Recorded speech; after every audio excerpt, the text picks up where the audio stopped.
Hello, this is Eric Thompson. I am president and founder of Peerless Wealth. We are an SEC-registered investment advisor headquartered in Columbus, Ohio. Thanks as always for tuning in. This one is titled Buy the Stock, Not the Timeshare. So it's a little bit of a spoiler. I don't like timeshares, but I'm going to kind of present my reasoning in kind of a very interesting fashion. This is actually the third video I've done and what I'm going to try to make as a series.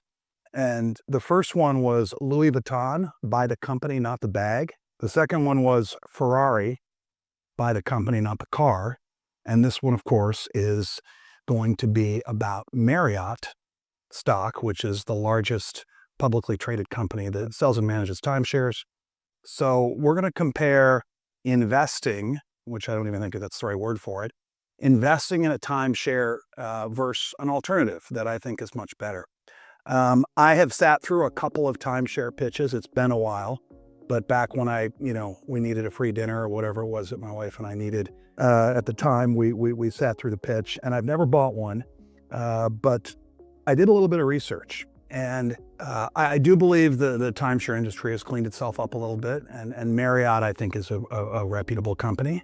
You know, it's not any sort of scam. It's just not the investment they're gonna pitch it as. The typical arrangement is you will lay out a one-time chunk of money of maybe around $20,000 that will buy you approximately 1 week at any of their resorts worldwide. Now, the more popular times and the more expensive resorts might, you might have to pay a little extra, or you might get 2 weeks at a cheaper place. They have a whole point system, and I'm not going to go all into that. But on average, and then this has been true for about a decade. In fact, I did some research. Marriott stock, which stock symbol is VAC, that became public in 2012. That was $20,000 was roughly the cost of 1 week in 2012. So I did a little analysis, and you'll see a table come up, and you don't just have the $20,000 when you buy a timeshare, but you have annual dues. And these annual dues, it's kind of like a condo due. They are, back in 2012, a 1 week stay in a Marriott was estimated to be about $822 a year. And you can see from the table that's steadily increased to close to $1,500 a year now. You get the room, the hotel, but you don't get the flight, obviously.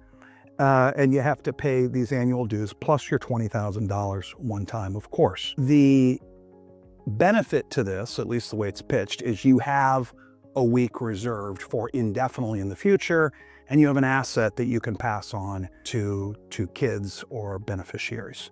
But let's compare that to what I think is a really cool comparison, which is just putting $20,000 in Marriott stock in 2012. And in 2012, it was roughly $20 a share. So you would have bought 1,000 shares, which would have been $20,000. The last column is the value at year end. That was a pretty good first year. It went to $37,000 and change. And that last column shows how your 1,000 shares, we didn't buy or sell any the whole time, how it increased over time. And there was definitely some volatility there. 2020, you can see a dip. That was because of COVID. People weren't traveling as much. And then, it's actually not done incredibly well since 2021. But over the course of 12 years, your 20,000 went to 57,690.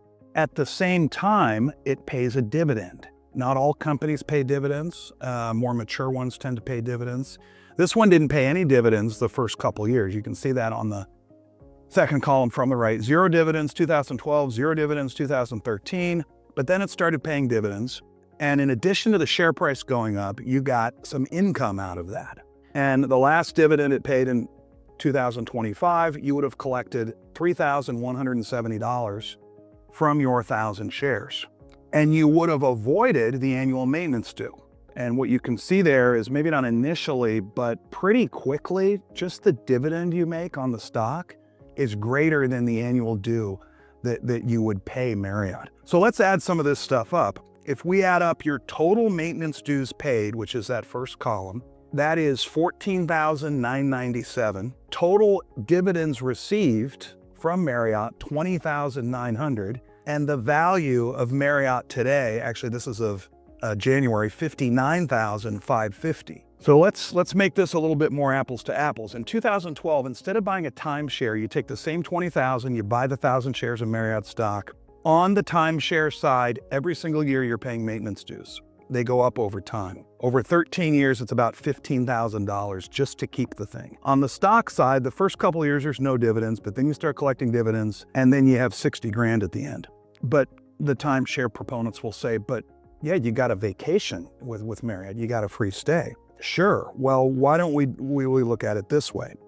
If you take the total dividends received plus your total savings from all of the maintenance dues that you would have paid if you owned it, your total vacation cash available is $35,897. That's an average of $2,761 per year, almost $3,000 a year that you could use to go anywhere you want and probably stay in just as nice, if not nicer, of the week that you got in Marriott, not be tied down to a certain club or a certain location. Plus, you would have almost $60,000 in worth of shares compared to what is your timeshare worth? Well, these things do not go up over time. And that's why when I said investment, I put it in quotes. They just don't. If you own direct real estate, like a direct vacation property, it would go up over time, but timeshares really don't.